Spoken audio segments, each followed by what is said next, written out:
is doing something complicated and difficult at the same time as dealing with ambiguity, imperfect information, and trying to make decisions based on that. And that challenge has existed for a long time. System. It's an example of a system where more data collection gets you to a better answer.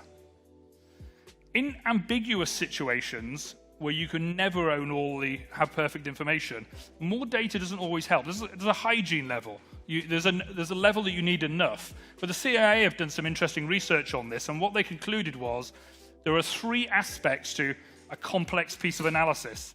There's data collection, there's the analytical methodology, and there's how we think about it. And what they realized was more data didn't always help. It made the analysts more confident, but didn't actually improve the quality of the decision. So it made them confident for better or worse. The analytical methodologies were normally quite good. The single biggest limiting factor they found with highly ambiguous, difficult situations was our ability to deal with the data, the way we think about the problem in the first place.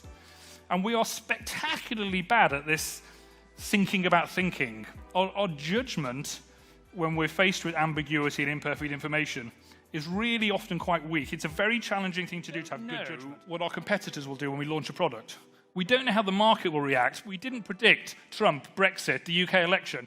All these variables are all massively outside of our control, and we tend to make an awful lot of assumptions about how other people will help, how other people will react. So what we're trying to do here is to deliver in this sort of fast-moving, ambiguous environment, is to stress test our own thinking.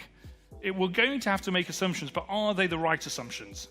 Because we get quite wedded to our own brilliance, often. And then you need to decide how you're going to work. Which one would you prefer?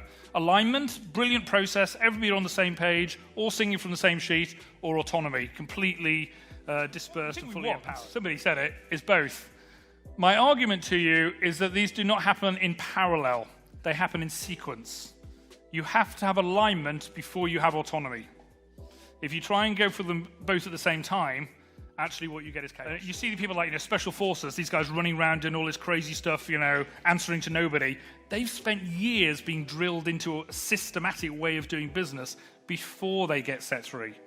The CEO of an engineering company came up with a great one-liner to me on this he said, you earn the right to deviate from SOPs.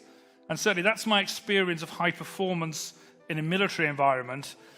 Before you set people free to do the really crazy, inspired stuff, they need to be all coming from the same system. That's not a narrow way of thinking about it. You're not constraining them. It's not what makes you inflexible. It's what makes you flexible, because it frees up your brain power for the planning with ambiguity, which is what we have all the time.